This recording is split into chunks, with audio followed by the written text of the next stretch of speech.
we were in the last 15 minutes where I think Pirates had the perfect opportunity to kill us off because there was nothing left in the tank for us, you know.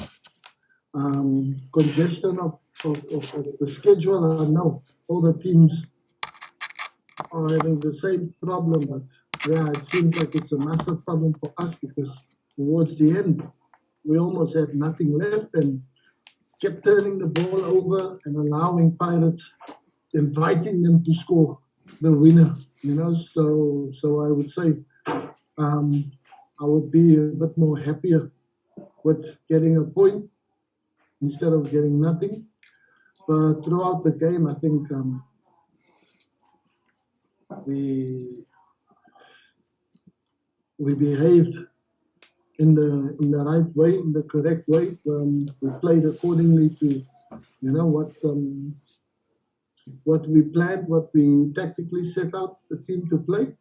And first 5 minutes of the game, yes, Pirates made a really hard push for it, and I think they wanted to get that early goal.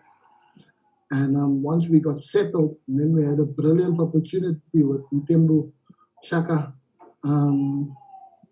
Could have just rounded the keeper because the keeper was so far out.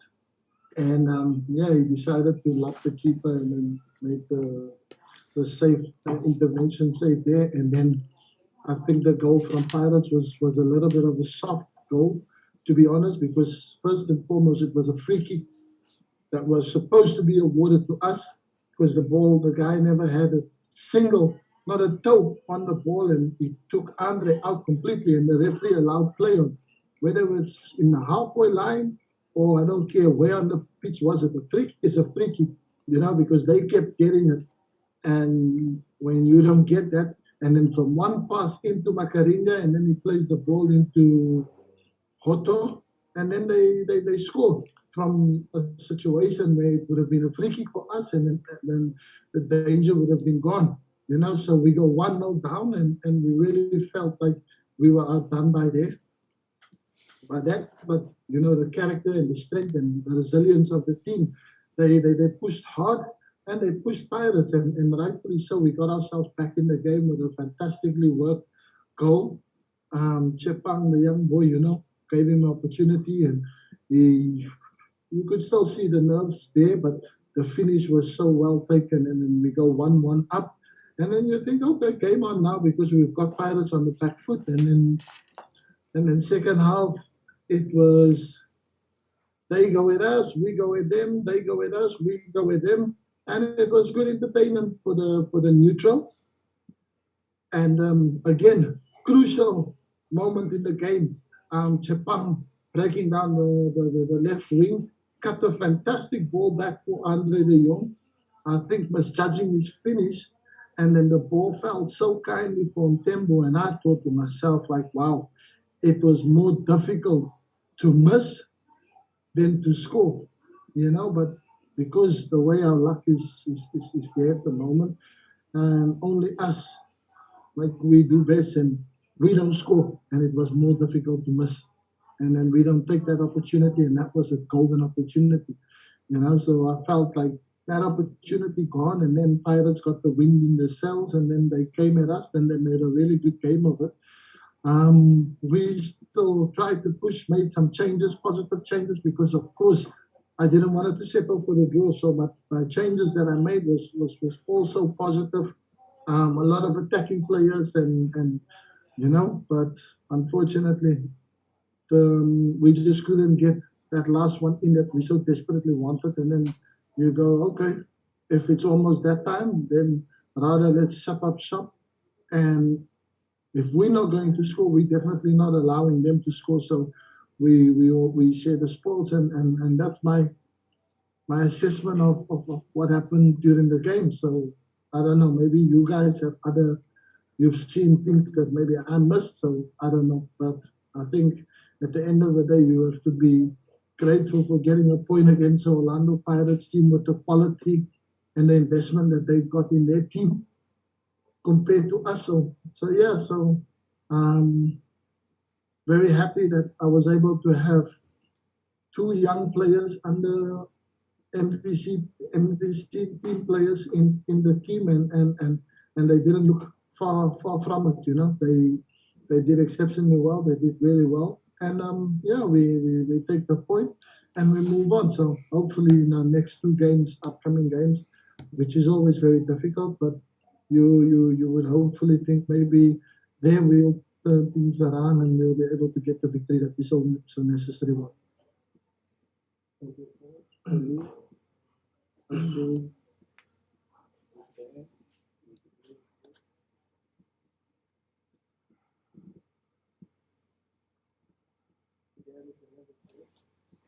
Fidel Castro.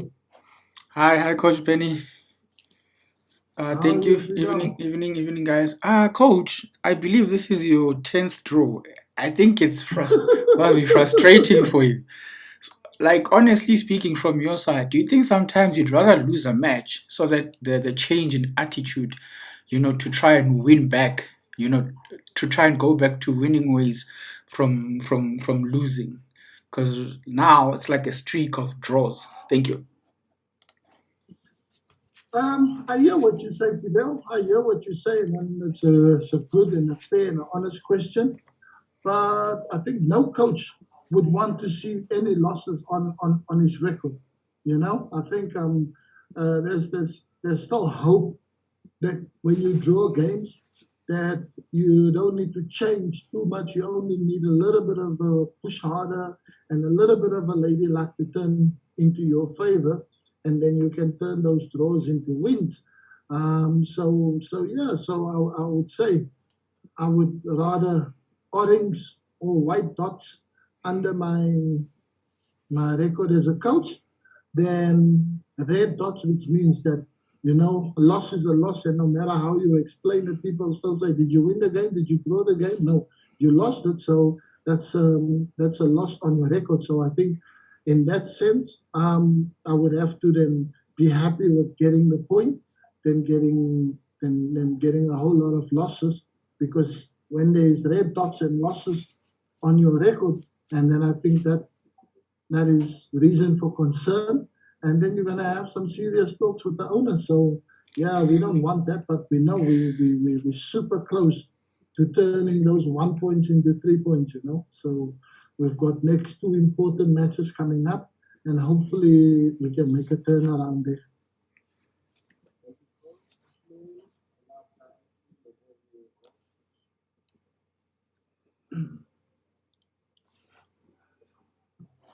Hi, Coach. A few hours.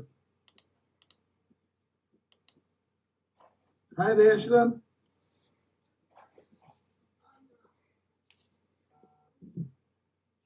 Hi, Coach. A few hours before the game, there was a report published which stated that there were a few players from your squad who were affected by COVID.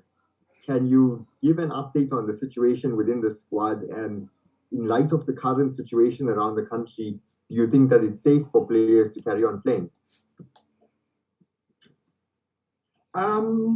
Listen, I think if teams follow protocol and you do things the right way, then yes, it can. But I think what people miss the fact that yes, we do have a pandemic going on, we do have COVID around with the new variant that's going out. But what people don't understand is you still get just a normal cold or normal cough or normal flu.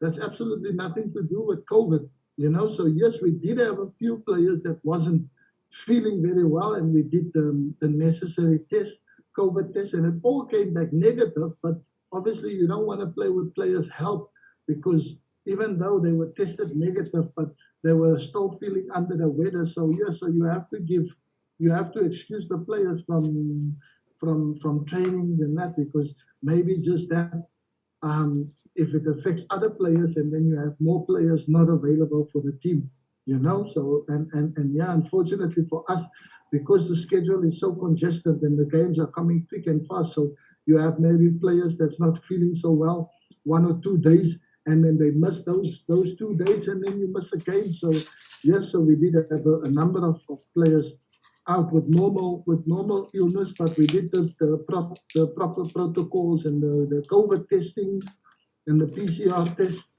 and everyone came back negative.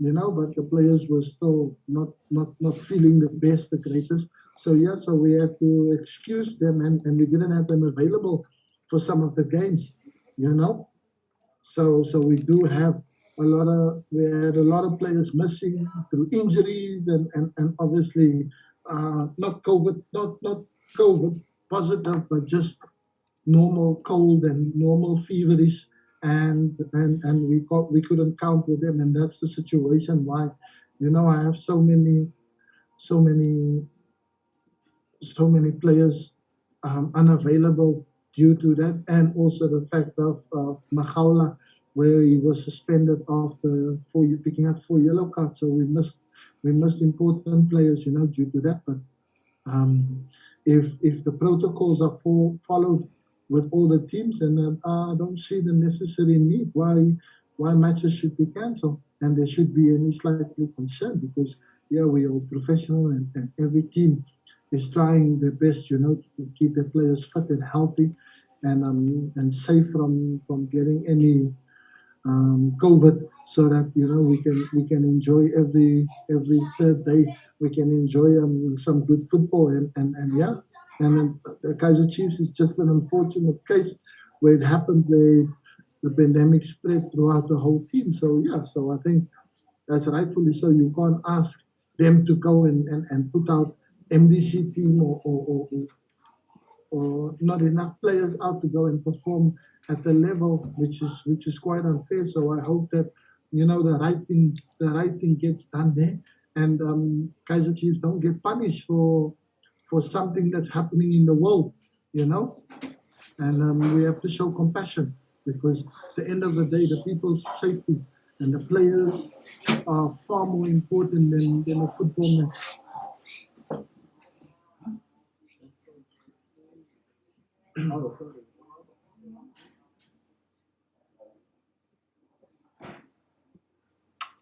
Hey Benza, hope you're well. Yes, Robster, man. You good, my man? I'm all good. I'm going to swing this a bit on the positive now. Okay. 365 days ago, you were sitting in Scotland, and a lot has changed in those 365 days. From the aspirations at the club to just the success that you've had, that you're in the group stages of the Champions League. How's this year been, if you reflect back on it, and how has it felt like a year?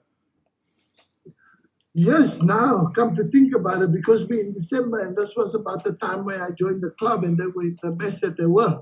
New owners took over, and they were 13th on the log, and it all looked like they were gloom and doom. And then we changed our fortunes around. So it's been an incredible year, even though we live in such a horrible time now with COVID-19 and the new variant coming out. So it's a bit of a mess of life that goes on. But in the space of joining the club and the turnaround and where we are at the moment, it's just been incredible, So I'm richly proud of what I came to do and how I changed everything around, and also I have to be so grateful and so honored to have the guys that I have around me, Vasily, my assistant coach, second assistant coach, and Vet there for the input that they both have given me, since joining. Justin Hamburger, the technical analyst, Pilela Maposa, and Munib Josephs, what is done with the amazing job that is done with the goalkeepers and the quality that we have in our team now, really being a regular Bafana backup goalkeeper. So we're working extremely hard to try and make him challenging to play some games and push Ramon really hard. So we've made a hell of a turnaround of the club, and also the players, what they've given us and that, and because of the quick success that we have, you kind of get spoiled. You kind of get spoiled, and you want more, and maybe sometimes you tend to find after the quick success that you have, now that you become so demanding and you want more from the players, more from everyone else, it maybe sometimes gets a little bit too much. And that's why we are going through the phase that we are going through, because it all just happened so fast. The quick success and winning games, the amount of games that we win, 16 on the trot, where we haven't lost a single game, you know. So all that success, and now you expect a little bit more from the players, and maybe it's sometimes a bit much and overwhelming. And now we're having a little bit of a reality check that, you know, that it's not as easy as we made it look when we joined. So yeah, so it gets a bit more tougher, but we're always there. We're up for the challenge as a technical team, as a team, and we know the quality, the ability that we have, that we can turn it around, and that's what we want to do. And with due time, we'll be able to make do with what we have this season, and I'll make the most of it. And then come January, that we like to add a couple of new faces, a couple of quality incomings that will just help the team and raise the levels and shift our misfortunes that we continuously to draw games into wins. So that's the hope, that the quality players that I want to bring in will just help change the environment, the atmosphere that we're in right now at the moment.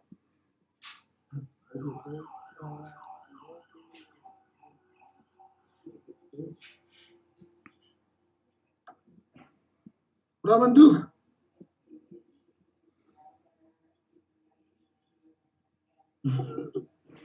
Ramandu, where are you, my man? I'm here now.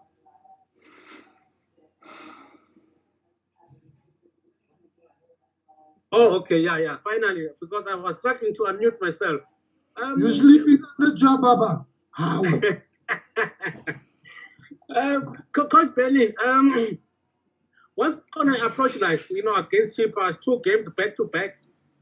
Just talking about your anniversary, because I was looking at the last time, when you were appointed, it was on the 14th of December, and then your first game was against Chippa. And then just also your thought on De Jong. It looked like he is doing very well, you know, since you have selected him up front. And also, what's the situation with Polokwane, coach? Because he suffered an injury with Maritzburg last year. So I think it was in the media, MCL, if I'm not mistaken. But it's been 14 months we haven't seen him playing. I'm not so sure if he's training with the club. Just give me, an assessment about him. Yes, yes, I think it's going to be a very interesting game against Chippa back to back. You know, always very difficult for players to motivate themselves when you play a team twice in a space of 6 days. You know, so, but like we said, we're not in the most fortunate position where we can afford to relax, to take it easy. We have to go again, pick ourselves up after this fantastic, hard-fought draw against one of the powerhouses in South African football. And with so many players unavailable and not there, and we still managed to get a draw and not lose the game. And unfortunate that we didn't win the game, because we had all the opportunities to do so. So yeah, and Andre De Jong, since I've joined the club, I've always been an admirer of this player, because I think of his how intelligent he moves on the pitch, and how very simple he makes football look. You know, he does all the right things. He ticks all the boxes. His finishing is second to none in training sessions. So yes, so he's yet to get off the mark. He's yet to get on the score sheet and off the mark. But I'm super excited and super happy for him that he's been able to get rid of all the niggles and injuries that he had, and he's able to play freely, and is an immense help to the team, you know, in going forward and everything that we do when we're in the final third of the pitch. So yeah, so very, very satisfied, happy with that. And Kunene, yes, we signed him, and I don't know how the medical testing went, but he passed the medical, but he obviously clearly wasn't 100% fit and 100% ready. So we've been trying to work with him physically and getting him ready, getting the knee stable, so that when he does make his return on the pitch, and then, you know, he doesn't have any incidents, and then he can enjoy his football without suffering any injuries again. So we're just physically trying to get him ready, but he's training with the team and he's getting better and better and better as the day goes by. But I still don't feel that his progress is speeding up quickly so that you can start throwing in game situation, because I think when you rush and you put a player in before the time, and he might just end up having the same injury over again, and that would be a big shame, because he's a young and a fit and a healthy and a very good guy. So you wouldn't want that to happen to him. So I think that's why we're just buying our time with him. And when he's ready, and when he looks ready and fit and healthy and ready to go, when we see him trainings, and then we'll start selecting him and throwing him in here and there. But for now, he just need to be patient, and he just need to continue to work hard. And once he's 100% ready to go, 100% ready to play at the level that we need him to play, and he will get his shots.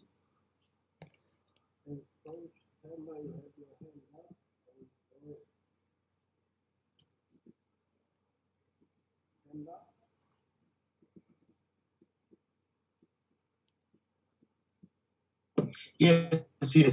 Sorry, guys. This unmuting thing, it takes a while. Coach Benny, how are you? I'm good, Temba. How are you, my man? I'm good. Could be better. Coach, I don't know, looking at how you guys play when you play and the games that you've drawn, 10 draws in almost halfway season. Realistically, Coach, where do we see AmaZulu finishing this year?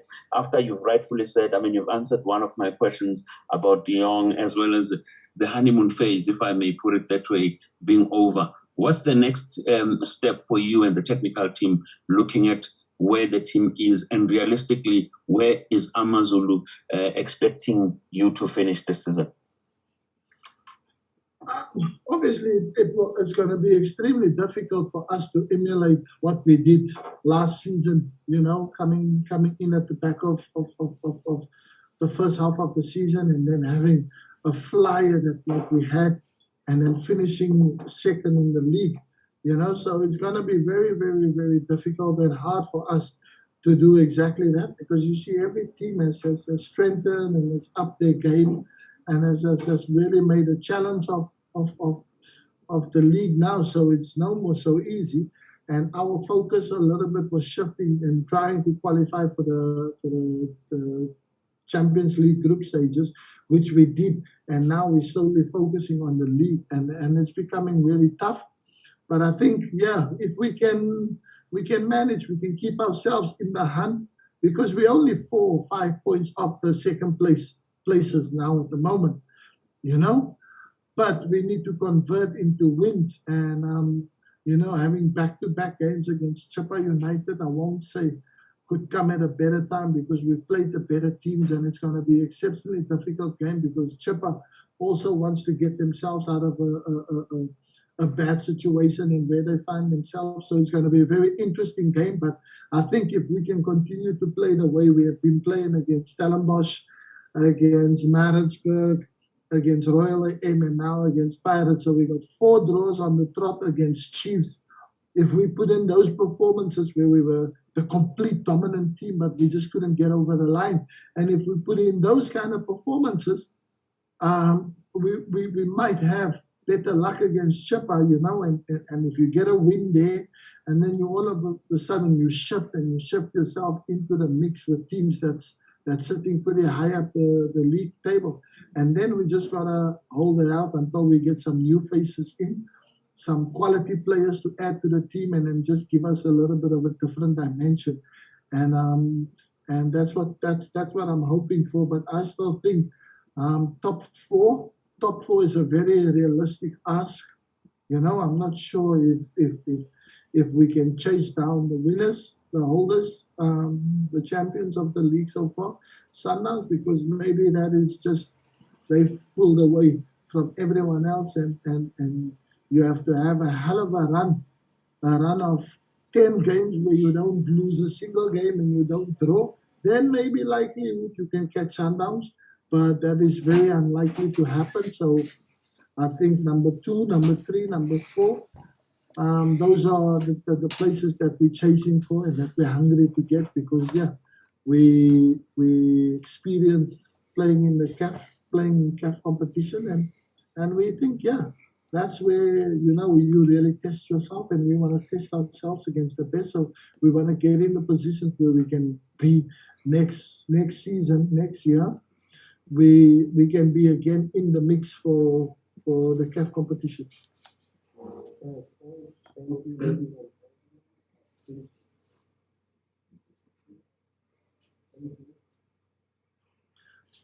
Thank you guys very much, and I hope you guys have a great evening. Please, guys, be safe out there. Be vigilant, and it's the Christmas period, so don't drink and drive. I know you guys are experienced and matured enough to not to do the mistakes that's been made by some of the players. So look after yourselves. We want to see you guys back in the stadiums soon as possible, but first you have to make sure that you take care of yourselves over this festive season, and hopefully AmaZulu can change our ways and not let ourselves become the new Swallows where we're the draw specialists. Okay, guys.